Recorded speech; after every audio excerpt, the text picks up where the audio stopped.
And they pull back the stone, and guess what they find? I know.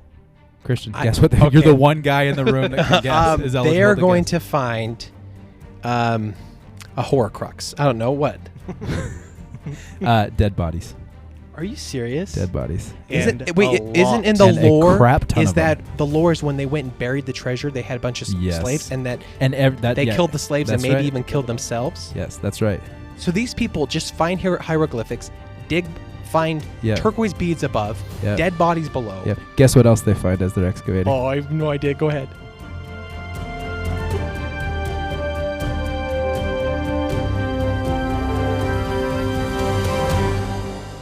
Hi, ladies and gentlemen, boys and girls. Welcome to the Cash Me Outside podcast, where your dear friends, beloved neighbors, Chad, Christian, and Alex are giving you a nice deep dive into Montezuma's treasure. I am Alex, joined with Chad and Christian. And we're Chad, Christian, and Alex. And we're here for the Alex, Christian, Chad podcast about treasure. That was really funny. That was good. I got confused. I thought you'd already said them. I was like, wait a second. Am I going crazy? Repetition, baby. We're in a new room today. Yeah, and I kind of like it. I in don't here. like it. It's throwing me off. You don't like it? Really? No. It's throwing me off. The tables? Hey, you know what? Something special might happen, though. I'm sitting on a beanbag, and anytime I sit on a beanbag, I just think about how much human skin has been absorbed into the bag. Oh, ew, dude. It is a disgusting. fact that anytime you move a beanbag, it is always twice as heavy as it was when you originally bought it. Christian. What's your rate of skin exposure to a beanbag? Depends of the beanbag. And we're sitting in a beanbag in our office, and so I'm desperately hoping that there has been a rate of zero skin exposure. I'm not worried about the one I'm sitting on, but I know the one Chad's on is not clean. Why though? I'm just joking. These are brand new. I don't think anybody in the office likes sitting on these. So. I don't think humans like sitting on beanbags naked you guys with their skin exposed. Yeah, you guys are doing it wrong. I won't get into it, but you guys are doing it wrong. All right. Yeah, I'm not very well versed in sitting in beanbags. I'll admit that. Yeah. How are you guys doing? Good. I'm doing pretty good. You were okay. You were expressing some frustration at the day. It hasn't been a great day, but you know what? I do have a little bit of Christmas spirit in my heart. And I'm starting to get in the mood for the season, and I'm feeling good, guys. It's going to be a great year. Merry Christmas. My Christmas spirit literally goes away with the lack of falling snow.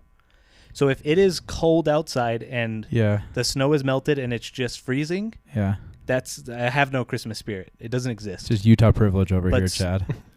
Our listeners in Brazil are gonna not appreciate that. Papa, how will I ever feel spirit of Christmas in my heart? Zero. You so Brazil is 1920 to you? Papa, you live in San Diego, you get zero Christmas spirit. My dearest father. Okay. That was pretty fun. I have a kind of a little funny thing that happened to me. What happened to you, Chad? So a little bit. We got people distracting us. Yeah. A little bit of TMI here. Okay. I have sleep troubles, and one important ingredient in that is that I need to go to the bathroom twice a night. It's super frustrating. Diarrhea? Super annoying. So I went to the doctor. Back up the story a little bit. I downloaded Hinge, and I was chatting with a girl on Hinge. Here's what all I'm hearing is. I downloaded Hinge. I was chatting with a girl on Hinge, and later I had to go to the doctor. First of all, I'm grossed out that you call it chatting with girls online. That's good. The mirror, the fact that you refer to it Chad's as version of Netflix and chill is chatting. Netflix and chat. The fact that you refer to it as chatting means that you are not mature enough to be doing this. Anyways, we exchanged 4 messages. Whatever is fine. I go to the doctor and he comes in. I'm about to talk to him about my peeing problems. And guess who the physician's assistant is? Stop it. No. Yeah. And I just stopped for a second. It threw me off completely because I was like, well, now do I talk about this here? Okay, that's when you immediately just transition to doctor, what do you do when your penis is way too big? Sorry, that's inappropriate. You could just Cash Me Outside is for the children. No. We've been over this. What if you just said doctor, I have so much testosterone flowing through my body. Can I take something to reduce it? Like, how do I handle this? Doctor, I can't get the ladies off me. What do I do? Help me out. Yeah, so that's what I did, and I played it off pretty well. Well, how did you play it off? Is the conversation still going? I didn't. I'm joking. It just threw me off for a minute, and then I. What's talked the about name of my this pain girl? problems. So given I'm not our, gonna. No, we're not gonna go into that. What? But yes, she did message me after. Wow, Chad, it sounds like you're in trouble. I'm not laughing at that. Okay.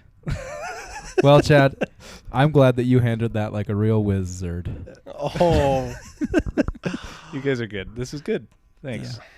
Yeah. Anyways, Well, it's been ignored, and we're good to go. welcome to the Cash Me Outside podcast, where the real treasure is the witty banter among friends. Should we jump into it? Let's do it. I'm good to go. Yeah. I was trying to think of a good pun about Aretha Franklin, but I couldn't make it work. So would have been good. I though. know. That's high risk, high reward, Christian. I There's like a- that. there's a There's joke no there. good. Yeah. There's a joke there. It doesn't involve me though. Yeah. You know what I mean? Okay, so here we go. Listeners, for those that are listening to this sequentially, as you should, and for those that are following along in our journey, I'm gonna apologize. I teased at the end of the last episode that we were gonna get into what I think is my favorite part of the story. I alluded to amber snails and drilling and ghosts in the water.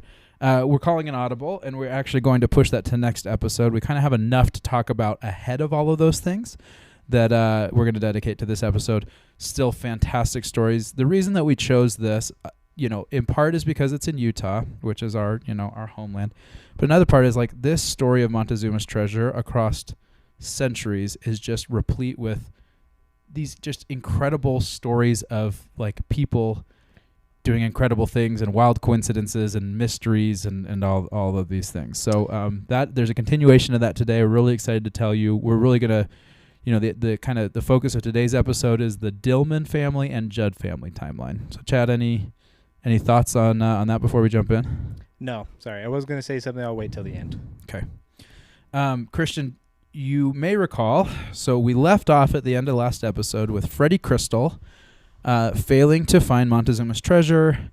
Town of Kanab turns on him. He disappears into the night and is lost to history. But you'll remember that Freddy Crystal's kind of two main sidekicks were Cowhide Adams, A+ treasure hunter nickname, and this guy named Alvin Judd. Alvin Judd and Cowhide Adams were BFFs. Alvin Judd was related to Oscar Robinson, who housed Freddy Crystal. I believe it was his son. His son, yeah. Alvin Judd is Oscar Robinson's son. One thing before we move on, Why is his last name different? I think it's Robinson Judd. I don't know. We don't totally know. They're related somehow. Got it. They're related. Okay. Anything before we move on, one thing I forgot to mention about the disappearance of Freddy Crystal is it's widely believed that he was murdered. Right? And we didn't mention that by the people of Kanab. Yeah, we said that. We said that at the end. Does this sound familiar, Christian? He alluded that could have been a possibility. I said there's speculation of three things. One, that he went back to Mexico to try to find more treasure maps. Two, that he's murdered for the map. Somebody's trying to get the map from him. And three, there's murder because they were just so I love that you refer referred to the murder being like done by the city of Kanab. Yeah. Like just like Yeah. you know what? They just Ides of Marched him. 100%. They just went all Julius Caesar. I 100%. everyone took a stab. An organized town-wide assassination of somebody in a believe- small town in Utah in the 1920s. 100% I can believe get down the with that. all-women town council Oh, yeah. got together Off and, with his and head. weighed the. Yeah, It was locked very him. rational. Yep, exactly.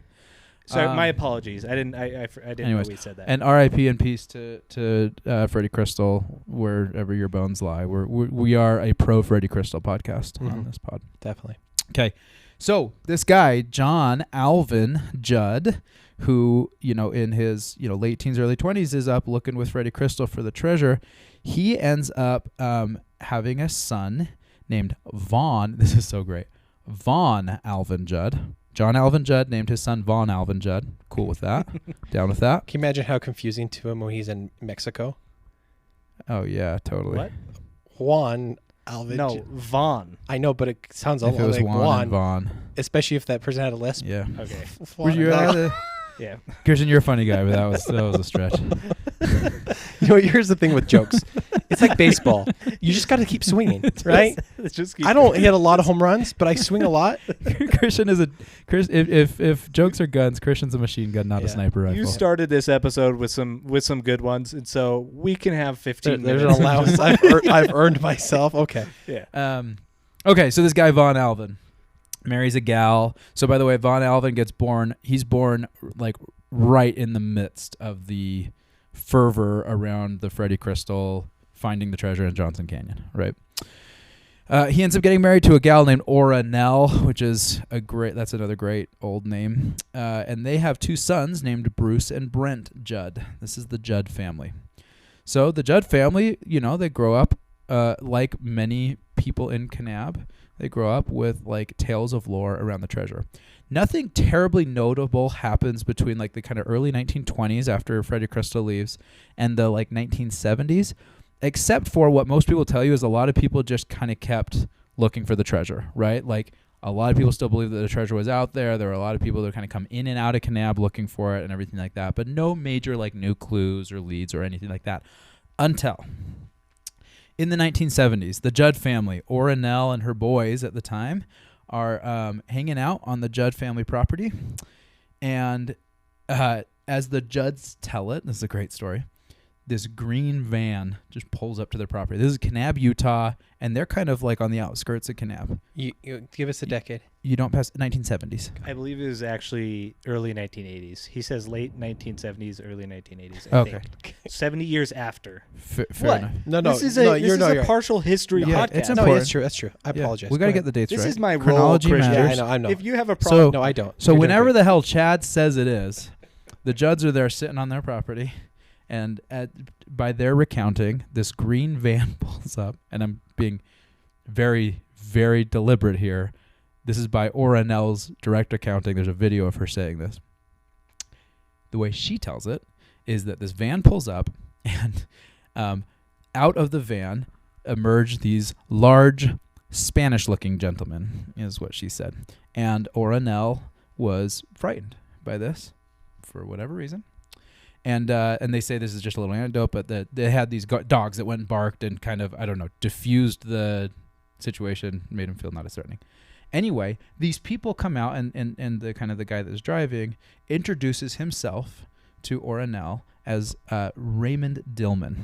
And he asks her a really interesting question. He says to her, ma'am, do you have any hieroglyphics on your property? And she says, yeah, there's tons of them, right? They had a pretty large property. There's a lot of cliffsides that had a lot of old Native American hieroglyphics. And he kind of asked her specifically, he said, do you have something that looks like this? And it's kind of a drawing of 3 animal hieroglyphics below each of which is like a circle, right? And her and her boys, Brent and Judd, are like, oh, yeah, here's where it is. And then he asks, he's like, okay. And he's like matching this up to this drawing that he has, right? And then he's like looking next for this like bullseye looking thing. It's like a 9 spiral thing. And they find that hieroglyphic too, right? So that's where it's like things are getting kind of weird. This guy knows these hieroglyphics. He's looking for very specific things, and he's finding them on the Judd property. So you're going to go into how he has these? That's right. Yeah. So he says to her, ma'am, Montezuma's treasure, which everybody knows what that is, right? This, in Kanab. Montezuma's treasure is buried on your property, which you can imagine, like Judd family, like their whole legacy is they were looking for it. Like that's got to be a gnarly thing to hear. They'd been looking for it for 70 years. It's one of those, I mentioned this last time. It's one of those the Judds are the multi-generational family whose story is like woven through the story of finding Montezuma's treasure, which I think is really cool to this day, by the way.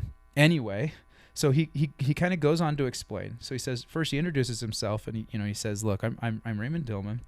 I come from Native American and Aztec ancestry, right? So which I can get down with this. I like Raymond Dillman a lot. He feels like he's kind of uniquely called or like uniquely dispositioned to be the person that finds Montezuma's treasure, right? Got it. The whole story of the accumulation and then disappearance of Montezuma's treasure is Aztec, and Native American. Yeah, at And least it's we him. finally have someone here who is looking for the treasure It's who worthy. is actually of Aztec Exactly. descent. Yeah. Right. Yeah. The real bummer of a last name, though, Mr. Dillman. Like, yeah. That sounds neither Aztec nor yeah. Native American. yeah. Yeah. Anyway, so Raymond Dillman and his family, in this green van, he further explains that the way that he had found this property and these hieroglyphics was through something called the Peralta stones. The Peralta stones were like reasonably well known and famous. The Peralta stones were these tablets that were found buried kind of in a roadside in Arizona. They're wild. You can see pictures of them. Wild looking tablets. It's got some like Native American looks, a lot of like squiggles and shapes and all sorts of stuff. pretty much 20 years before this, and so they've been studied for around 20 years. Exactly. The core belief is that they are a map to what's it called? The Dutchman gold mine the in Arizona. Dutchman gold mine. Which I haven't looked into that Yeah. much, but Season that's 2. that's what most people believed, except Raymond Dillman. Yeah. He believed that it was the map to Montezuma's treasure and that he had deciphered it. We don't know how, but he had deciphered it. So Raymond Dillman kind of sets up in Kanab, and he starts doing a bunch of things where he's studying the story of the treasure, he's deciphering other hieroglyphics, he's interviewing people in Kanab, and he keeps, and this kind of gets into the like Dillman story later, he keeps these audio recordings. He just has massive amounts of audio recordings of like his search for the treasure. But sticking to the Judds. So you got these two boys, right? You got Brent and Bruce Judd, who are like imagine you're like hanging out with your mom on your property, and this guy's like, here, you got these hieroglyphics. Great. Here's the bullseye. The Montezuma's treasure is buried on your property. I mean, he could have just left that part out, right? Like, I don't understand why he had to tell him that. It seems Right. like that's going to create problems. Yeah, another story of like, okay, now the white guys are going to go dig stuff up. just or keep go your try to mouth find the shut. treasure. Yeah. Yeah, exactly. Yeah, and Brent and Bruce Judd do what you'd probably imagine most people do, and they like, go get an excavator, and they start digging. They first start digging right below that bullseye that he had identified, and they have a wild experience with the excavation.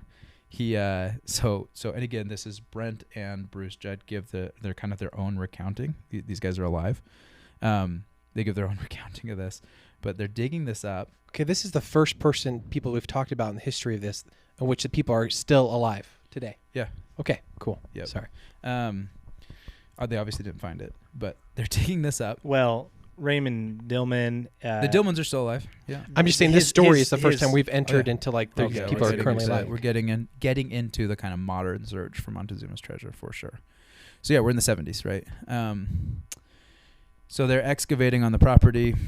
They first dig up some kind of like, so first as they're digging, the way they tell it is they're kind of this thing that like rolls off the ledge as they're excavating, and kind of like falls down and cracks, and they think, oh, this like might be part of the treasure, but it's actually just like an old clay pot that had a bunch of Native American turquoise beads in it. No Pretty way. cool. Yeah. So they're like, okay, there's some treasure here. I looked up the value of like turquoise beads. Yeah. And I think it's like, it depends. Obviously, it depends on the quality. Yeah. But over $100 per carat. Okay. And so like a dime Well, sized they're beads. They're not carats, though. There's Yeah. yeah, they're not carrots. Yeah. What do you mean not carats? What do you? They're They're not turquoise They're beads. turquoise beads. Yeah, but is it a carat a unit of it's a- measurement? That's No. what a bunny eats. Yeah. Idiot. Yeah. I've never heard a carrot applied to anything but Other than a gold. diamond. Yeah. Well, it's There's the gold. There's It's Oh, the gold. mineral. It's like a dollop only applies to whip like cream. yeah. I'm just A saying carrot that only yeah. it's a unit of measurement. Okay.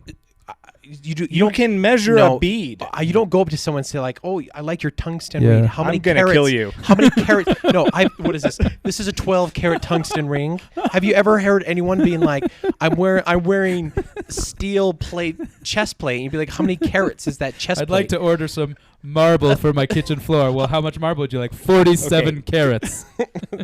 I'm gonna look up what a carat is, and if it says it's a unit of measurement And for a sure, mineral. Chad, you are 100% right. We're just Oh, messing with okay. you. Oh, okay.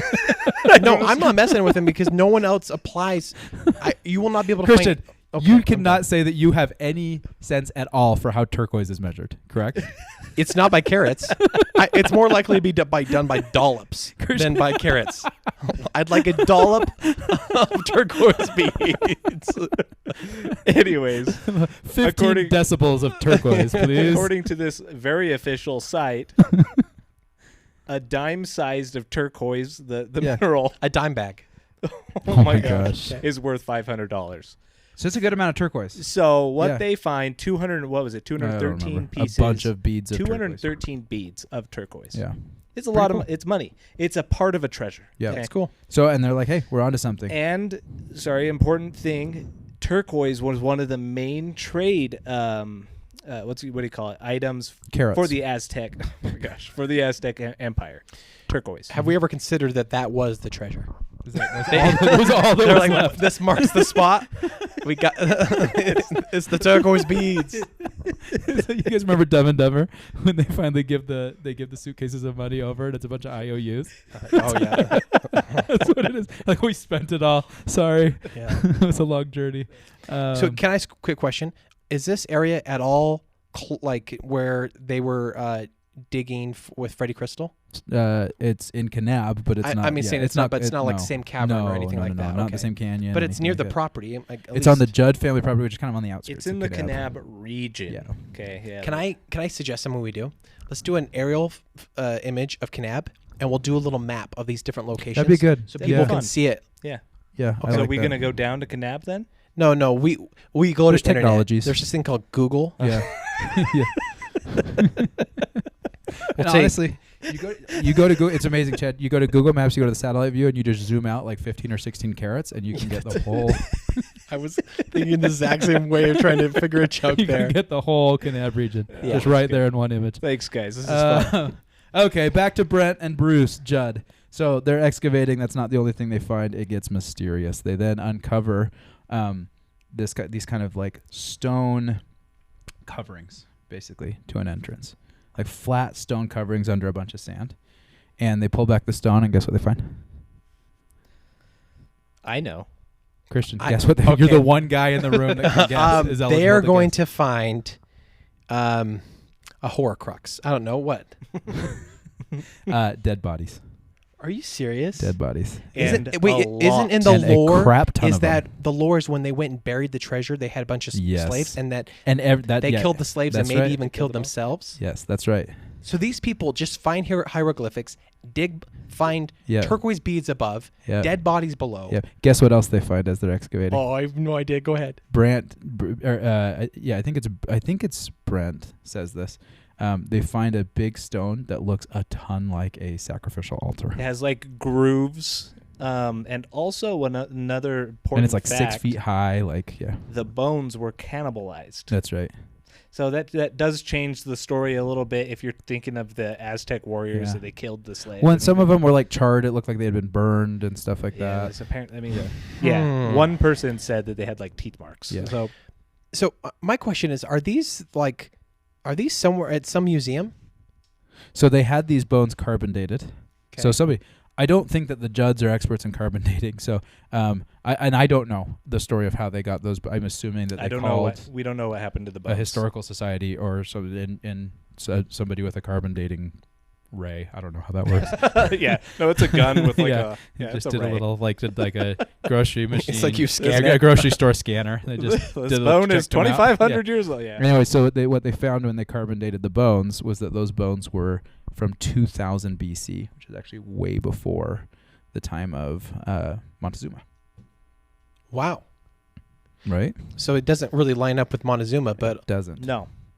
So they found something, again, just like Freddy Crystal, found something that's super suspicious, that's definitely like human involved, but not Montezuma's treasure.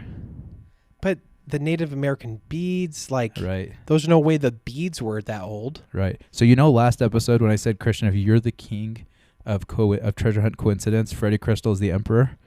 If you're the emperor, Ray Dillman and the Judd brothers are the gods of coincidence. Every I'm just new kidding. character is going to be the next level up. Here's the thing: I like when it comes down to this, I'm just gonna be the person. Like evidence that they actually found what they found. What do you mean? Like, is there like pictures of these bones or pictures of the altar? I mean, this is No, evidence. by the way, this like almost this whole thing is like trusting the stories that people tell. okay. Just Right. want to be clear. Yeah, I yeah. I didn't know if they took pictures. We're getting to the point where like they Yeah. could have digital evidence. This is all stories that people are telling. I will say that this portion that we're in now, including last episode, was covered by the History Channel or a channel on the History Channel. I don't remember. There's what it's another YouTube video with a guy that has a British voice, a British accent. Okay, So well, we got pretty some like credibility there. authentic. It Okay. says Yeah. historian under one of the people they're Exactly. interviewing. So Yeah. Okay. I It's like very, very credible sources. Got it. yeah. Yeah. Plus Somebody came all the way over here from Great Britain and narrated a documentary about it. yeah. Okay. I mean, you have me. Let's go. Yeah, they're not going to do that on hearsay, Christian. Oh man, what an opportunity we missed to have one of you or one of us be speaking. We're in a British bringing in a accent. guest. We should. Wait, or no, I'm the guest. Hello. You're the I'm one a- who doesn't know anything. I'm though. a historian. how about from here on out, whenever we say something that's like kind of on like shaky footing historically, we just say it in a British Say- accent. Yeah. This turquoise is worth $500 in today's value. According to the Dillman brothers, Freddy Crystal may not have been his real name. Good tangent. I Let's keep love it. going. Chad We have has fun. urine trouble. Urine? Urine. That story about Chad's girlfriend being a physician's assistant definitely happened. That's funny. I love it. Okay. All right. Anyways, okay. So look, they find the remains. They carbon date them. It's not associated with the Aztecs, Montezuma, and the Judds kind of give up. There's this interesting interview with Brent Judd that you find, and he's kind of like, I gave up searching. He's like, we stopped searching for it. Montezuma's treasure. He goes, but I know where it is. He's like, I've seen part of it. And then he kind of does, and you actually hear this a lot when you talk to, this has been really cool. We've actually had a lot of people that like are in Kanab or grew up in Kanab or whatever have been messaging us on these videos. And a pretty common thing is like people are like, a lot of people are like, just stop searching. So he mentioned a couple things. He said, one, they had several instances in which the kind of Native Americans, the Paiute Native Americans in the area had told them, stop looking for the treasure. It is not for you. It's not the time. This, by the way, isn't the only kind of storyline in which that has happened. This has happened with other people in the kind of modern search for Montezuma's treasure. The other thing that he talks about is he said people have died, right? And this is also not the only time. He mentions the story of a guy that kind of knew where the treasure is or where it was, and he took his boy up there to kind of look, and the boy got bit by a rattlesnake and died, and he kind of alludes to other people dying. So basically, he says, this is him saying this on camera, I know where it is, but I'm not going to go look for it. And it's basically... Did he get spooked? Did something happen? So he's just saying he got That's a kind of what warning. he's saying. Yeah. Yeah, you get the feeling he's talking about what we're going to cover in the next episode, which is what's it called, Three Lakes or whatever. The Three Lakes Pond. Or the, Three Lakes Pond? Three Lakes Pond. Yeah. 3 Lakes It's my Pond. favorite part of the story. Yeah. Anyways, he is spooked by some of the things that happen. Yep. And we'll go over all of that next episode. We're alluding to that. See, I just don't. I'm going to be honest with you. I don't believe that there is a treasure that is worth. It's like the biggest treasure of all time. That someone knows where it is, and doesn't get it or doesn't tell someone about it. I just don't believe that is in human nature. The fact that he would just like say it on a video interview as well means that there's probably people just talk about it all the time, like where it is. Yeah, I don't. You're right. I also don't. But there's believe like that. There's got to be at least one person who's like, screw it. I'm gonna go F do that it. curse. I'm gonna go find it. Yeah. I will say that the story, if you were close to what happened at the pond, as far as people dying and what they discovered, it would be a little bit, if I was close to it and people close to me were dying, Totally. Yeah, I that's would fair. be a little bit more like, okay, I think it's there. but I wouldn't don't you care to also? look But for wouldn't it. you also like not say that on an interview that you know where it is? You kind of just be like, I'm just not going to. I feel like about he's in more danger from being Right. kidnapped and held ransom by people who it. want That's the exactly money. my point. Yeah, exactly my point. So Or I I don't think very many villains are looking into this story, honestly. it's about to there's change. three of us are doing a I was podcast gonna about say, it, so half our audience. yeah. Ask Kraken listens. So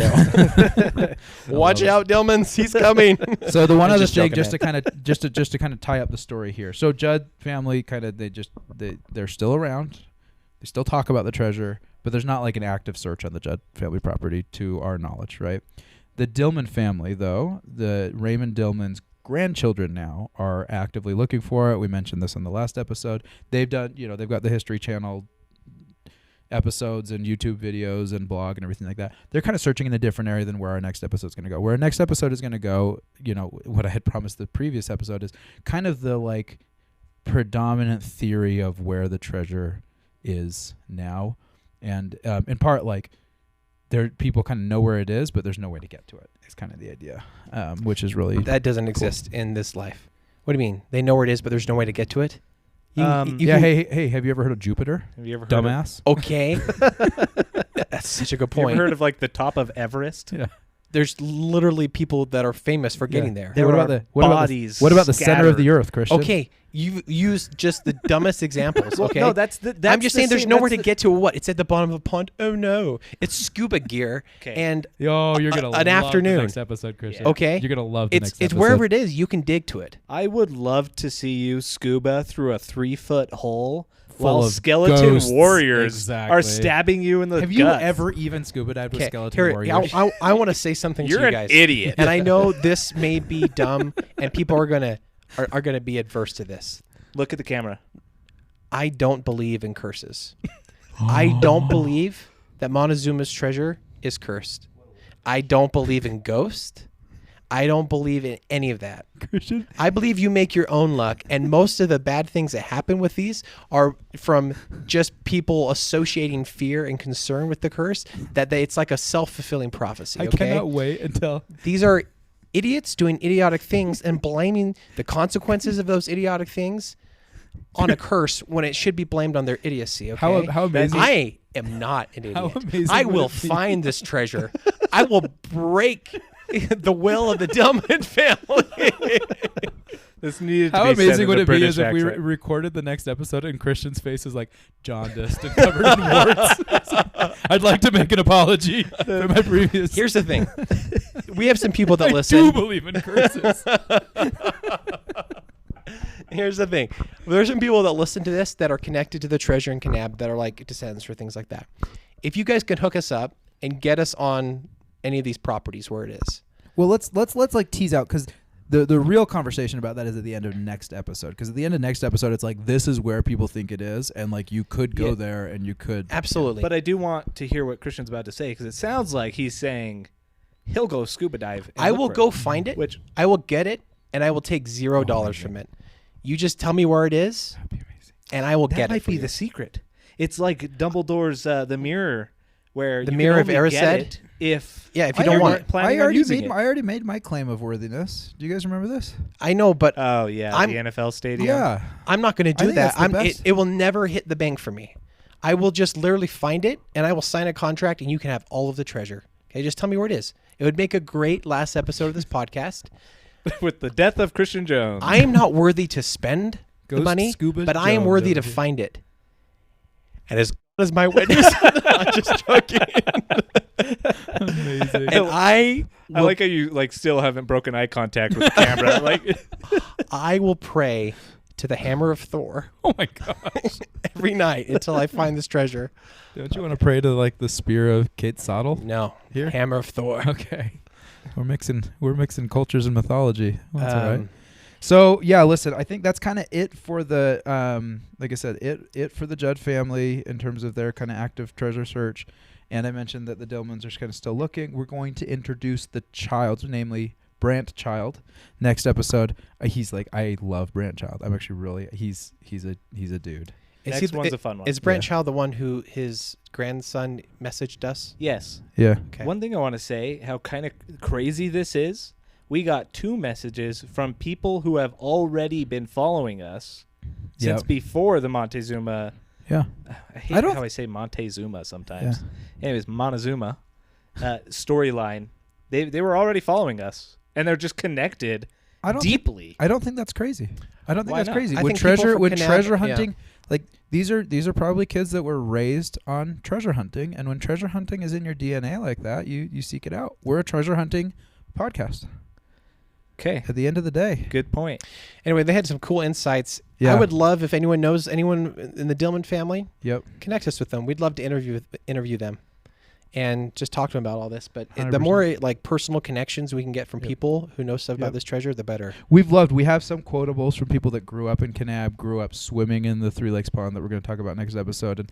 And And we're hoping we can interview at least one of them. that's right. We would love to add some color here. We totally recognize like we are not the subject matter experts. We are not the area experts of Kanab, and there's a lot of like kind of local lore and legend that is tied up in this treasure that we just don't have a ton of context, and we would love to talk to people about it, whether they want to remain anonymous or not or anything like that. But Why is your face all confused? I'm so confused by I just assumed you guys did it wrong when you said Three Lakes Pond. Three Lakes Pond, yeah. That's dumb. I think that, yeah. It's like saying Three Mountains, Yeah. Three Mountain Hill. You're Three gonna, Mountain Peak. dude. Three You are Mountain Hill. setting yourself up to get just Yeah. rear naked choked by an Aztec ghost in Three Lakes Pond. You're dissing on the Rear name. naked choke. It's an MMA choke out move. It's the Why is it naked? It's the sexiest thing I've ever heard. Watch MMA for once in your life. Chad. gosh! Okay. No, I am calling out the Aztec ghost. Oh jeez. Come at me, bro. Come at me. No, I'm not trying to be disrespectful. I apologize. I'm not calling them out. I just don't believe in curses. But he wants to meet them. Yeah. yeah, let's have lunch. That's a good compromise. I love it. Okay, do we have anything else for this episode, team? No, I don't think so. This was fun. You had wanted to ask a question about owls. Oh, I'll ask you guys the same question that my sister asked me that I was fascinated by. How many owls would you have to see in a day to be really freaked out? Just in my regular day to day. This In is your not like normal I'm doing day-to-day, anything different. How many owls would you have to see to be able like what? Really, is honestly, like two. Two I've owls? seen one owl in my life, and it was very noteworthy. You've seen one owl in your life outside Yeah. of the zoo, right? I don't remember seeing an owl in Yeah. a zoo. I've been to I think it would be fascinating because you see one owl, you'd be like, "That's amazing! It's It's an an owl. owl. I That's saw an cool. owl Yeah. today. It's an owl." And then you see two owls, you'd be like, but two. "Oh my and gosh!" if they're making eye contact, two owls, Yeah. two owls, but you'd still probably be happy, and you'd like get your phone out to tell people, "I've Yeah, seen maybe two they're owls." a family of owls or something. But when you see the third owl, yeah. that means like shit is going down. Like something's happening when you see the third owl. Since Owls are like the leading indicator of just an impending I'm apocalypse. serious. No, Well- like if you saw a third owl, what would you do? I would start to panic. I'd Yeah. call my family and be like, "Get the things together. You're like, get the missing it, kids Christian. together." You're missing it. What? You would call your family and you say, "Guys, I think it's finally happening. The owl apocalypse." Apocalypse. That I'd was- think that I was was good. either going to Hogwarts or the world was going to end. Well, I think so. You guys have probably never seen The Fourth Kind. Mm-mm. No. It's makes owls very scary. But apparently, before these people are about to get abducted, they have waking nightmares where they wake up and there's an owl outside their window just staring at them and staring at them, and they can't move, and then they get abducted. And the way that they tell the story in those movies makes it very scary. And so owls, Wow. I am mostly afraid of owls because of that movie. Dude, I Anyways. saw another super scary movie about owls. Have you guys? I don't know if you guys have seen this. I'm trying to remember the name of it, but the story They're too is wise. there's this multi-100-year-old old man who's desperately trying to kidnap this 11-year-old boy, but the 11-year-old boy is like a kind of adopted parents are protecting him from this, and he just keeps sending through magic owls into this house through the chimney and around to give letters to this boy to be like, "Come to my castle." And he just keeps inviting him to the castle. Oh keeps my inviting him gosh. to the castle. This sounds like Harry Potter. No. Yeah. But it's okay. All right. Well, that was fun, Okay. guys. Until next time, we'll catch you outside. Catch me outside. just commit to it. The problem that you had Yeah. is you just end it, but you Yeah. end it so like you're not sure of It's good. yourself. Yeah. Just say it with finality. Go okay. ahead. We'll catch you on the next one. Outside. There we go. Perfect.